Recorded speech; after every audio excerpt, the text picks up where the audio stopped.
미국 납세자들이 실패한 은행의 손실에 대해서 책임을 지지 않도록 하겠다. 조 바이든 미국 대통령이 실리콘밸리 은행이 파산한 후 대국민 연설에서 가장 강조한 말입니다. 납세자의 돈을 어떻게 쓰느냐? 이거는 미국 정치에서 굉장히 민감한 이슈입니다. 오바마 정부가 월가에 대한 구제금융 과정에서 가장 비판받았던 대목도 바로 이 부분인데요. 결국에는 납세자의 돈으로 월가를 배불리고 소시민을 고통스럽게 하지 않았느냐는 것입니다. 최근에 과도한 조건으로 논란이 된 미국의 반도체법을 이 관점에서 한번 들여다보겠습니다.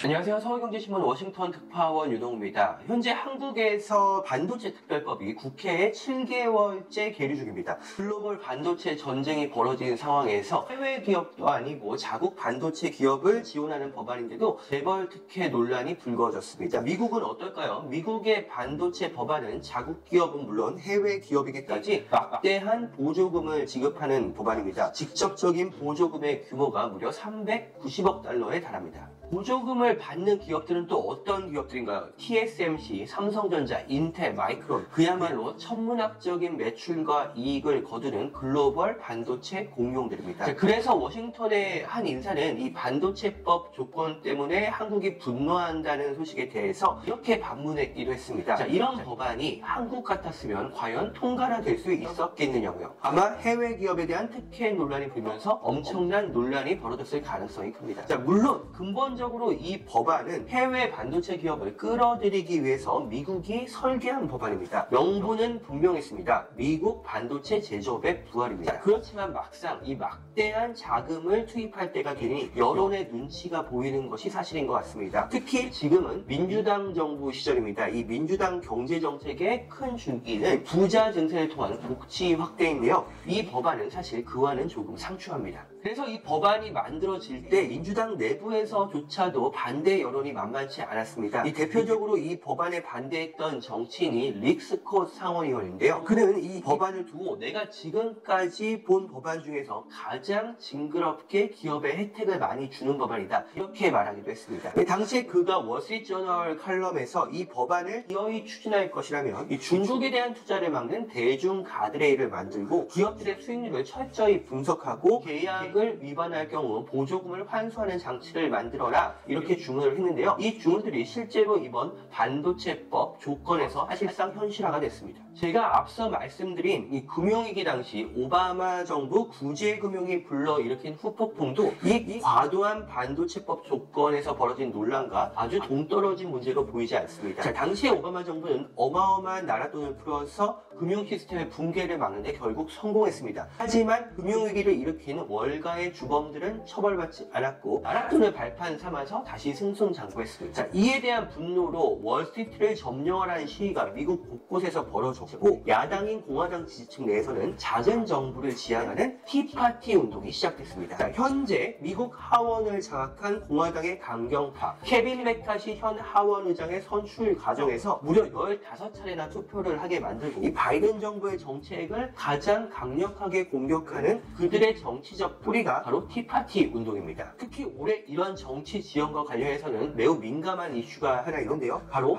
연방정부 부채 한도 상향 문제입니다. 이게 상향이 되지 않으면 미국 정부가 디폴트가 올 수 있다는 우려까지 있는데요. 이 공화당 강경파는 바이든 정부가 예산 삭감 계획을 내놓지 않으면 이 부채 한도를 상향해주지 않을 것이라고 버티고 있습니다. 이러다 보니까 반도체 산업을 살리겠다고 반도체 보조금을 지급하면서도 기업의 부담이 되려 커지는 누더기 조건을 붙이는 매우 희한한 상황이 벌어지고 있는 것입니다. 전문가들은 지금 미국의 행보에 분명한 모순이 있다고 지적하고 있습니다. 최근에 저랑 인터뷰한 한 전문가는 미국은 지금 동맹국들의 역량을 자신의 경제 안에 포함시키려는 욕구와 미국 우선주의를 통해서 표를 사려는 욕구 사이에서 이 내부적인 조화를 이루지 못하고 있다. 이렇게 얘기를 했습니다. 그렇다면 결국 이 문제가 어떻게 해소될 것이냐 이게 중요할 텐데요. 일단은 미국 정부가 여론을 의식해서 과도한 조건을 공개적으로 발표하고 있으나 실제 국내 반도체 기업들과의 개별 협약 과정에서는 상당한 융통성을 발휘할 것이라는 시각이 많은 편입니다. 자, 미국 입장에서도 이러다가 만약에 TSMC나 삼성전자 같은 해외 기업들이 보조금 안 받겠다, 차라리 공장을 안 짓겠다 이러고 나서면 굉장히 우스워지는 상황이 발생할 수밖에 없습니다. 바이든 정부 최대 정책 중에 하나가 반도체 제조업 부활이기 때문입니다. 자, 그런 상황까지 미국 정부가 만들 가능성은 없어 보입니다. 자, 다만 이 반도체법이 워낙 글로벌한 이슈가 되다 보니까 보는 눈이 너무 많아졌고, 특히 하원 공화당이 도끼눈을 뜨고 쳐다보고 있습니다. 또 중국 문제에서만큼은 미국 정치권이 굉장히 민감해진 상황입니다. 자, 그래서 조만간 발표될 이 반도체법의 중국가들의 역시 이미 지난해 첨단 반도체 수출 통제 과정이 이루어지면서 특별히 뭐 새로운 내용이 있겠느냐 이런 내용도 나왔지만 또 어디로 튈지 모른다, 어떤 새로운 내용이 나올지 모른다, 이런 불안한 전망도 나오고 있습니다. 앞으로 미국 대통령 선거까지 1년 8개월 정도가 남았는데 미국의 국내 정치가 해외 기업이나 해외 국가에 끼치는 리스크가 점점 커질 것으로 보입니다. 윤홍의 워싱턴 24시, 다음 시간에 다시 찾아뵙겠습니다.